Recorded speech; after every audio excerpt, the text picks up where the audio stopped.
Hello friends, welcome back to the YouTube channel. देखते हैं कि मार्केट ने आज कैसा मूव दिया और नेक्स्ट डे जब ये ओपन होगा मंडे को 2 दिसंबर को तो कहाँ पर मूव दे सकता है और हमारा एनालिसिस कैसा रहा। तो कल जैसे कि हमने डिस्कस किया था कि मार्केट ने एक नेगेटिव सिनेरियो के अंदर में क्लोज किया था। मैं ये सारी पहले ड्रॉइंग्स हटा देता हूँ। तो ये है निफ्टी 50 का। पहले तो हम देखते हैं कि डेली टाइम फ्रेम में उन्होंने कैसी क्लोजिंग दी है। तो डेली टाइम फ्रेम के अंदर में कल जितना भी शार्प सेलिंग आया था उसका मोर देन 50% ये रिट्रेस कर चुका है। अगर हम सिंपल साइज का फिबोनाची भी लगाकर देखते हैं तो रफली आप देखेंगे तो बिल्कुल 0.382 लेवल के पास में ही सपोर्ट लिया है जहां से कल क्लोजिंग करी थी। तो हमने कैसा प्लान बनाया था, इसके बाद हम वो देखते हैं। तो हमारा सिंपल सा प्लानिंग थी कि अगर कल के लो के नीचे अगर निफ्टी ट्रेवल करता है, यानी कि कहीं इसके नीचे जब ये निकलने की ट्राई करेगा, तब हम प्लान कर सकते हैं एक शार्प डाउनफॉल की। जहां पर हमारा पहला लेवल होता है ये वाला और सेकंड वाला लेवल जो होता जहां पे ये सारा बेस बन के स्टार्ट हुआ था रफली ये वाला लेवल के पास में। लेकिन मार्केट बिल्कुल भी वहां पर नहीं आया और बिल्कुल फ्लैट ओपन करते ही हल्का सा नीचे आया। क्लोजिंग कल की जहां थी वहां से सपोर्ट लिया और शार्प अप मूव दिया। अब हमने क्या डिस्कस करा था कि जब तक मार्केट इस रेंज के अंदर में है बड़े वाली, तब तक हम कुछ भी इसके अंदर में बड़े टारगेट के लिए होल्ड नहीं कर सकते हैं, लंबा हम ट्रेवल नहीं देख सकते हैं। जहां पे हम देखेंगे कि हमने हमारा पहले सपोर्ट जोन कहाँ पर था, हमारा पहले सपोर्ट जोन था रफली कहीं ये वाला जोन। तो जो जिसको तोड़ के आया था और इसने घूम के वापस ऊपर गया और वहीं तक रिटेस्ट करके वहां से भी देखेंगे आप प्रॉफिट बुकिंग आई है। तो यहाँ पर कोई भी शॉर्ट कवरिंग वाला सीन नहीं हुआ था। आखिरी की 15 मिनट में भी वॉल्यूम अच्छी आई थी सेलिंग की साइड में, लेकिन इसका मतलब ये नहीं है कि हम इसको नेगेटिवली कहीं देख सकते हैं। अभी हमारे जीडीपी का डाटा भी आने वाला है तो उसके बाद में ही किसी साइड का हम प्लान कर सकते हैं। अभी जो रेंज बनी है ये पिक्चर परफेक्ट सिनेरियो बना है ऑप्शन सेलर्स के लिए, जिनको ये इतनी बड़ी रेंज यहाँ पर मिलने लग रही है। और अगर आप इसको देखोगे तो कहीं ना कहीं ये एक पैरेलल चैनल कह लीजिए आप इसको, तो इस चैनल के अंदर में ही कहीं ना कहीं पे ट्रेवल करने लग रहा है। अगर मैं इसको ज़्यादा क्लोज करके दिखाऊंगा तो और आप और समझ जाएंगे। देखिए, तो इसी के ऊपर में ही ये रहने लग रहा है। हाँ, अभी इसके अंदर में हम एक्सट्रीम बुलिश नहीं हो सकते हैं क्योंकि इस रेजिस्टेंस जोन को ये क्लियर नहीं कर पाया है जो कि पहले सपोर्ट था, अब रेजिस्टेंस बन चुका है। अब मार्केट के अंदर में देखेंगे तो अलग अलग टाइप की ट्रेड बताने वाले आपको मिल जाएंगे। कोई आपको हो सकता है सीधा यहाँ से बोले कि ये देखिए एम पैटर्न बन रहा है, डबल टॉप ट्रिपल टॉप, और फिर बाद में यहाँ से रीटेस्ट है, अब इसके बाद में ये नीचे गिर जाएगा। लेकिन ये हमको नहीं पता होता है पहले से एडवांस्ड में कि भाई नीचे गिरने वाला है नहीं गिरने वाला है, ट्रैपिंग कर सकता है नहीं कर सकता है। क्योंकि यहाँ पर आप देखिए इसको मैं हटा देता हूँ। यहाँ पर भी इसने ब्रेकआउट देने की ट्राई करी और यहीं से ब्रेकआउट फेल हुआ। यहाँ पे ऊपर जितने भी ट्रैप हुए लोग ये सोच के कि भाई अब ब्रेकआउट आ चुका है अब ये ऊपर की तरफ जाएगा, नहीं हुआ वहां पर ऐसा कुछ। क्यों? हमने पहले ही प्लान कर रखा था कि लंबे टारगेट के लिए हम होल्ड नहीं करेंगे और फिर वहां से प्रॉफिट बुकिंग के पास में यहाँ पर आता हुआ दिखा है मार्केट। तो अब ये पिक्चर परफेक्ट सिनेरियो बन गया है ऑप्शन सेलर्स के लिए। जब तक मार्केट इस रेंज के अंदर में रहेगा, बहुत बड़ी रेंज है मैं जानता हूँ ये, लेकिन इतनी बड़ी रेंज जब तक रहेगी ऑप्शन सेलर इसके अंदर में आराम से कमा सकता है। दोनों साइड के ऑप्शन सेल करके ऑप्शन बायर्स के लिए क्या प्लान होगा, उनको वेट करना पड़ेगा। अब देखिए जैसे मंडे को अगर कल कहीं पे भी गैप डाउन ओपन होता है तो सीधा शार्प सेलिंग के लिए हम नहीं देख सकते। ऊपर आएगा, यहाँ पे रेजिस्टेंस लेगा, फिर उसके बाद में नीचे आ सकता है। तो जब तक यहाँ पे एक ये प्राइस एक्शन नहीं बनाएगा कि ऊपर जाके फिर नीचे जाए, तो हम एक छोटा सा रिस्क ले सकते हैं नीचे के टारगेट्स के लिए। लेकिन फिर वही वाली बात है कि आप इसको साथ में टाइट ट्रेल करते चलिएगा। लंबे टारगेट के लिए हम नहीं रुकेंगे जब तक इस रेंज के अंदर में मार्केट रहेगा। और अपसाइड के ये तो था कि गैप डाउन के में अगर फ्लैट वगैरह कहीं पे ओपन होता है तो फिर से वही प्रीमियम मीटिंग चलेगी। अगर गैप अप ओपन होता है उस केस के अंदर में हो सकता है ये हल्का सा नीचे आके रिटेस्ट करे और फिर उसके बाद में ऊपर जाए। हाँ, ऊपर जाने के लिए इसके पास में काफी स्पेस है, तो बाय साइड फिर भी ट्राई कर सकते हो आप इन लेवल तक के लिए कम से कम जाने के लिए 24,300 के लिए। लेकिन उसके अलावा पुट साइड में और बाय साइड में दोनों साइड में ट्रैपिंग बहुत चलेगी, जिगजैग जिगजैग करके मार्केट जाने वाला है। तो ये था निफ्टी का प्लान हमारा कि हर के सिनेरियो के अंदर में ऑप्शन सेलर फिलहाल बहुत कंफर्टेबल जोन में है और जब तक ऑप्शन सेलर्स दिक्कत में नहीं आते तब तक ऑप्शन बायर्स को इतना पैसा नहीं मिलता है। तो अब चलते हैं बैंक निफ्टी की तरफ। बैंक निफ्टी में भी आप देखोगे तो kind of the same price action मिला है। हमारे लेवल्स थे जो पहले से हमारे पास में, वो बिल्कुल परफेक्ट के थे। हमने पहले डिसाइड किया था कि इसके नीचे जाएगा तो यहाँ तक का टारगेट करेंगे, वो उन्होंने किया था।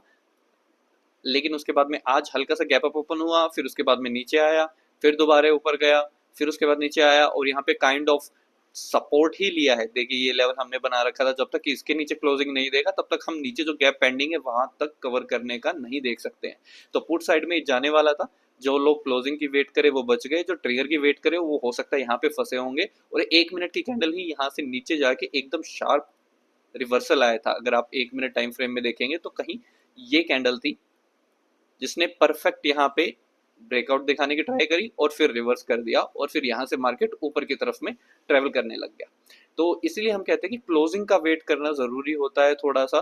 कैंडल हल्का सा विक दे कई बार, ठीक है, आपको ट्रेड मिस हो सकता है कि थोड़े पॉइंट्स कम मिले आपको, लेकिन आपको सेफ एंट्री मिलेगी, रिस्की नहीं मिलेगी। अब मार्केट दोबारा से उसी जोन में आ गया है जहां पे इन्होंने इतना टाइम स्पेंड करा और केवल ऑप्शन प्रीमियम ईटिंग करा है और कुछ नहीं। तो अगर ऊपर की साइड में देखेंगे तो ऊपर की साइड में भी सेम उसी की तरीके से जहां से इसने ब्रेक डाउन दिया था उसी लेवल के पास में अब ये रेजिस्टेंस खाने लग रहा है। रफली इस जोन के पास में एक है एग्जैक्ट, वहां पे ऊपर जाने की ट्राई करी, फिर नीचे आ गया, फिर ऊपर जाने की ट्राई करी, फिर नीचे आ गया और रिजेक्शन। और यहाँ पे भी एक बार फिर रिजेक्शन, फिर एक बार फिर रिजेक्शन। तो यहाँ पर आप देख सकते हो कि काफी फाइट चल रही है, स्ट्रगल चल रही है। 52,000 एक राउंड फिगर भी है, तो हो सकता है मार्केट काफी टाइम तक यहाँ पे स्पेंड करे, जिगजैग मूव्स देता जाए। तो अब इसके अंदर में क्या प्लान करेंगे पुट साइड का? जैसे कि मैंने आपको बताया था कि जब तक ये लेवल नहीं निकलता है 51,770 का, तब तक हम पुट की साइड में एग्रेसिव पुट की प्लान नहीं करेंगे। अब अगर मान लो मंडे को मार्केट गैप डाउन खुलता है और हल्का सा रिटेस्ट लेके और फिर नीचे आता है, तो यहाँ पे मैं वेट करूंगा कि थोड़ी देर मार्केट सस्टेन करे, नीचे की तरफ आए। हाँ, हो सकता है कि ये शार्पली चला जाए, हो सकता है ये नीचे दे के पुल बैक दे और फिर वापस नीचे आए।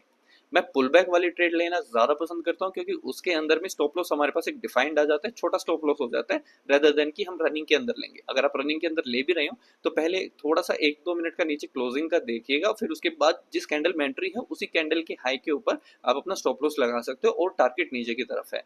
कॉल साइड के अंदर में हम अभी इतने इंटरेस्टेड नहीं हैं क्योंकि मार्केट को अगर जाना होगा ऊपर की तरफ में, हाँ मार्केट ऊपर जा सकता है, लेकिन बीच में आप देखोगे तो कहीं ना कहीं बहुत सारे रेजिस्टेंस है। सबसे पहला लेवल तो आपका यहीं पे आ जाएगा रेजिस्टेंस का, फिर उसके बाद में ये जो थोड़ा सा यहाँ पे नौटंकी किया था इसने काफी कुछ, फिर उसके बाद में ये क्योंकि इसके बाद में ब्रेकआउट दिया था, फिर उसके बाद में यहाँ पे ओपन हाई बनाया हुआ था तो यहाँ पे रेजिस्टेंस है, फिर उसके बाद में ऊपर ये है।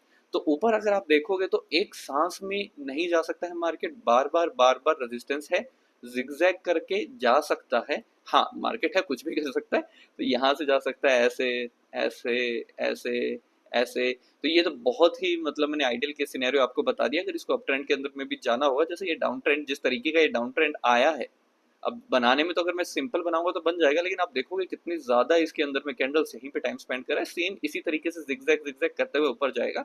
तो उसके अंदर ऑप्शन बायर इतना पैसा नहीं बना पाएगा क्योंकि साथ ही साथ टाइम डिके भी होता जाएगा और हर वीक के साथ में भी डिके होता जाएगा। तो दोनों की दोनों साइड के अंदर में फिलहाल ऑप्शन सेलर्स काफी कंफर्टेबल जोन के अंदर में रहने हैं। और अगर मैं इन सबको ड्रॉइंग्स को हटा दूं और केवल आपको जोन्स के बारे में बात करूं तो ऑप्शन सेलर्स कहीं ना कहीं इन दो रेंज के पास में है। हाँ बैंक निफ्टी डाउन मूव अगर दिखाना चाहेगा तो बहुत अच्छा सिनेरियो बन सकता है, लेकिन कहीं ना कहीं ये अपने दोबारे सपोर्ट वाले जोन के अंदर ही क्लोजिंग करी है इसने अंदर दोबारा जाके। हाँ यहाँ बहुत खिचड़ी बन गई है मानते हैं हम, लेकिन यहाँ से आप देखोगे लास्ट टाइम जब भी आया था अप मूव जाने से पहले यहीं से सपोर्ट लिया था, यहीं से सपोर्ट लिया था। अब ये काफी ज्यादा यहाँ पे फाइट चली है, 52,000 राउंड लेवल भी होता है, साइकोलॉजिकल भी। तो इसीलिए हम वेट करेंगे कि मार्केट को एटलीस्ट एक डायरेक्शन दिखा देनी चाहिए। अगर अपसाइड का फिर भी किसी को प्लान करना है तो इस लेवल के ऊपर में वो प्लान कर सकता है। हल्का सा एक डब्ल्यू का पैटर्न हमें देखने को मिल रहा है यहाँ पे, तो जब इस डब्ल्यू का ब्रेकआउट देगा तब यहाँ पे ट्रेड ले सकते हैं। सेफ ट्रेडर्स यहाँ पे रिट्रेस करके फिर जब ये ऊपर जाने लगे तो यहाँ का स्टॉप लॉस रख के फिर ऊपर का ले सकते हैं। और हाँ अल्टीमेट टारगेट तो ऊपर का ही रहेगा, लेकिन मैं कहूंगा कि या तो साथ साथ में आप इसको पार्शियल बुकिंग करते चलना या फिर ट्रेल करते हुए चलना अपने प्रॉफिट को। अदरवाइज आप ये एक्सपेक्ट मत करना कि जिस स्पीड से ये गिरा है उसी स्पीड की कुछ कैंडल्स आके आपको डायरेक्ट ऊपर दे देगी, क्यों? क्योंकि यहाँ पे हमने देखे हैं कि 2-3 रेजिस्टेंस के जोन्स हैं, तो मार्केट वहाँ पे दिक्कत कर सकता है। पुट वाले अगेन इन लेवल के नीचे जाएगा तभी हम पुट के लिए देखेंगे, अदरवाइज जब तक मार्केट इस रेंज के बीच में है तब तक स्कैल्प कर सकते हो। अगर आपका कोई सेटअप बन रहा है तो स्कैल्प करने का वो कर सकते हो, उसके अलावा नहीं। और जहाँ तक कि हम फिन निफ्टी भी बैंक निफ्टी को फॉलो करते हैं तो मोर और लेस उनका सेम ही है। और अगर हम विक्स की बात करते हैं तो विक्स आज आप देखोगे कि 15 से नीचे आ चुका है। 14 से 15 के बीच में विक्स जब भी रहता है तो मैं प्रेफर करता हूँ कि मार्केट उस टाइम पे, मेरा बाइसनेस थोड़ा सा साइडवेज के लिए चला जाता है कि ऑप्शन सेलर्स के लिए कहीं ना कहीं परफेक्ट जोन है। क्यों? क्योंकि ना तो मार्केट में फियर है 15 से अबव, ना मार्केट के अंदर में एकदम ग्रीडीनेस आ रखी है कि भाई 14 के नीचे कि भाई अब तो सेफ है, कोई फियर ही नहीं है मार्केट में। तो मार्केट जो है अभी कंफ्यूजन वाले स्टेट में है जब तक 14 और 15 के बीच में विक्स रहेगा। तो अगर हम बैंक निफ्टी में भी एक बार डेली कैंडल भी देख लेते हैं कि उन्होंने कैंडल डेली की कहाँ क्लोज करी है, तो डेली की अगर आप देखोगे, इन सारे ड्रॉइंग्स को एक बार क्लियर कर देते हैं, तो आप देखोगे इसी रेंज के अंदर में ही इसने क्लोज किया है। बट मार्केट जैसा निफ्टी बुलिश है, बैंक निफ्टी वैसा बुलिश नहीं है। तो मोमेंटम की जहां तक बात करी जाए, जैसे अगर आप देखोगे तो देखिए निफ्टी के अंदर में काफी सॉलिड कैंडल बनाई है as compare to bank Nifty. Bank Nifty के अंदर भी ये फिर उसी जोन के अंदर में आ गया जहां पे इतने टाइम इसने स्ट्रगल किया था। अगर आप इस रेंज को देखोगे, इतने दिनों तक इसने यहाँ पे इस रेंज के अंदर स्ट्रगल किया था। और कितना ये 1500 पॉइंट की रेंज है। हाँ, 1500 पॉइंट सुनने में बहुत बड़ा लग रहा है, लेकिन आप ये देखिएगा अक्टूबर पूरा, नवंबर पूरा, 2 महीने इस रेंज के लिए निकाला था। और बैंक निफ्टी के लिए ये बहुत ज्यादा होता है कि इस 1500 की रेंज के अंदर में 2 महीने निकाला। और आप देखोगे तो जो भी कैंडल बनी है पूरी मोमेंटम वाली बड़ी बनी, छोटी छोटी कैंडल नहीं। पीछे देखोगे तो मोमेंटम कैंडल्स नहीं थी, बहुत छोटी छोटी कैंडल्स होती थी। यहाँ पे कभी ऊपर है कभी नीचे है, कभी ऊपर है कभी नीचे है, क्योंकि मार्केट में इलेक्शन के रिजल्ट्स आने थे, काफी न्यूज भी चल रही थी, बहुत हलचल थी। अब मार्केट के पास में टाइम है 4 दिन, जैसे इन्होंने किया है कि बहुत ज्यादा ही साइडवेज कर दिया है मार्केट 4 दिन के लिए, तो ये बहुत टाइट रेंज हो गई है। तो अगर आपको कुछ भी प्लान करना है तो मैं प्रेफर करूंगा इस रेंज को टूटने दें, उसके बाद ही अगर आप पोजिशनल या लॉन्ग टर्म के लिए अगर आप देख रहे हो, देखेंगे मार्केट ने इन छोटी सी रेंज के अंदर में 700 से लेके यहाँ पे 300, तो इन 500 पॉइंट की रेंज के अलावा कहीं पे क्लोजिंग भी का भी नहीं दिया है। अगर मैं क्लोजिंग की बात कर दूं तो और भी छोटा हो जाएगा। क्लोजिंग पिछले 4 दिन के अंदर में घुमा फिरा के इन्होंने कहीं ना कहीं यहाँ से, ये देखिए 900 से लेके 200, यानी केवल 300 पॉइंट की रेंज के अंदर में ही मार्केट ने लगातार 4 दिन क्लोजिंग दिया है, जो कि छोटी बात नहीं है। सॉरी, इसको ऊपर बड़ा कर देंगे, 300 नहीं होगा, 400 पॉइंट, 450 पॉइंट, बस सिर्फ 400-450 पॉइंट के अंदर में ही क्लोजिंग हो रही है पिछले 4 दिन के अंदर में बैंक निफ्टी की।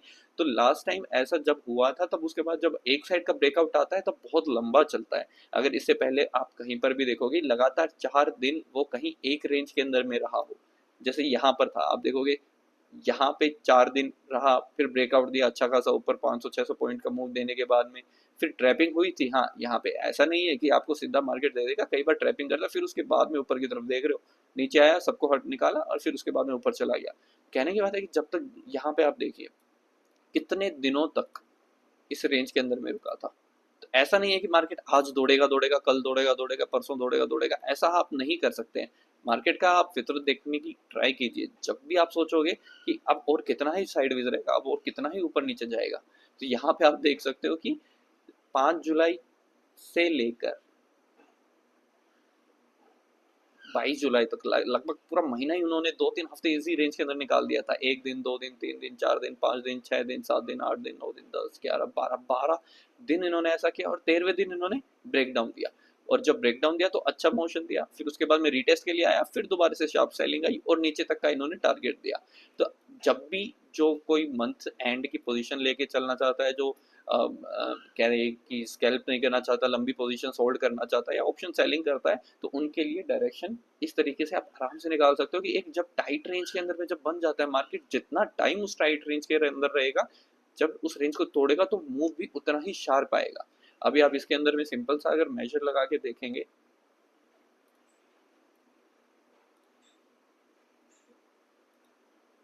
ये देखिए केवल 150, इसमें बहुत कम पॉइंट्स की रेंज के अंदर में मार्केट रहा था। इधर मेजर वाला भी आता है ना इसमें कहीं, ये रहा, यहाँ से लेके इस रेंज में ही रहा था। देखिए फिर से वही 450 पॉइंट्स की रेंज के अंदर में ये रुका था। और फिर उसके बाद जब इसने ये रेंज तोड़ी, फिर उसके बाद में ये कहाँ तक गया था। मैं तो उसके अगले दिन की क्लोजिंग की बात की भी बात कर रहा हूँ, तो 3 गुना से भी ज़्यादा, 5 गुना से ज़्यादा, लाइक 450 है तो उस हिसाब से 2000, लगभग 4 गुना कह दो अगर 500 पॉइंट आप इसको मान के चल रहे हो। तो इसकी क्लोजिंग के बाद ले रहा हूँ मैं, सिंपल भी नहीं ले रहा हूँ। अगर मैं सीधा उस रेंज के पास से ही लेऊंगा तो और ज़्यादा हो जाएगा ये कहीं ना कहीं। यहाँ से लेकर अगर यहाँ तक का जो माप के दिखाते हैं लोग 2500 पॉइंट, बताइए 2500 पॉइंट अगर आपको एक डायरेक्शन के अंदर में मिल रहा है तो कोई भी आराम से, यहाँ पे ब्रेकआउट हो रहा है ऊपर की साइड का, आप कॉल सेल कर सकते हो, सीधा नीचे जाएगा। आप देख रहे हैं। हाँ, यहाँ पे हुआ था तो इसीलिए कहते हैं कि नेकेड सेलिंग मत करा करो, हेज करा करो। यहाँ पर कहीं ना कहीं टाइट रेंज नहीं थी, धीरे धीरे मार्केट ऊपर की तरफ जा रहा था, यहाँ पे साइडवेज था। थोड़ा सा ये फर्क भी आपको देखना होगा, मार्केट एग्जैक्ट नहीं चलता है पिक्चर परफेक्ट के सिनेरियो में। जब भी पिक्चर परफेक्ट सिनेरियो बनता है तब आप हमेशा मान के चलिए कि कुछ ना कुछ ट्रैपिंग होने ही वाली है। सेम यहाँ पे होने लग रहा है, पिक्चर परफेक्ट नहीं है जानता हूँ, लेकिन इन 400 पॉइंट्स की रेंज के अंदर में आप कितने दिन रुकोगे मार्केट को, कितने दिन तक मार्केट को आप रोक सकते हो इस रेंज के अंदर में। क्लोजिंग की बात करें तो यहाँ से ये देखिए इस रेंज को अब कितने दिन कंटिन्यू करेंगे। हो सकता है कोई ना कोई न्यूज़ का वेट कर रहा हो, ट्रिगर का वेट कर रहा हो सकता है जीडीपी डाटा आने के बाद में ये शूट अप करे, लेकिन तब तक के लिए आपको होल्ड करना पड़ता है। ट्रेडिंग के अपने डेज चूज करने पड़ते हैं। ऐसा नहीं है कि आप डेली आओगे मार्केट में पैसा डबल होना चाहिए, ऐसा इतना बड़ा गैप अप हुआ था ऐसा ही कल फिर हो जाएगा। इस उम्मीद के चक्कर में आप सोच रहे हो कि कितने दिन लोगों ने लॉस किया होगा, एक दिन प्रॉफिट के चक्कर में आपका कैपिटल पूरा वाइप आउट हो सकता है तब तक के लिए। तो तब तक के लिए कंट्रोल कीजिए, जब मौका मिलता है तब उस टाइम पे आप उस पर एक्शन कीजिए, प्लान करें और उसको फिर बाद में ट्रेड करें। तो ये थी आज की मार्केट की एनालिसिस वीडियो कि हम मंडे के लिए कहाँ का प्लान कर सकते हैं। होप आपको ये वीडियो पसंद आई हो। वीडियो पसंद आई है तो शेयर करना ना भूलें, सब्सक्राइब अब तक चैनल नहीं किया है तो प्लीज़ सब्सक्राइब भी कर दीजिए और लाइक भी दबा दीजिए। इससे मेरे को मोटिवेशन मिलती रहेगी आपके लिए ऐसी और वीडियोस लेके आने के लिए। तो मिलते हैं अगली वीडियो में, तब तक के लिए बाय बाय।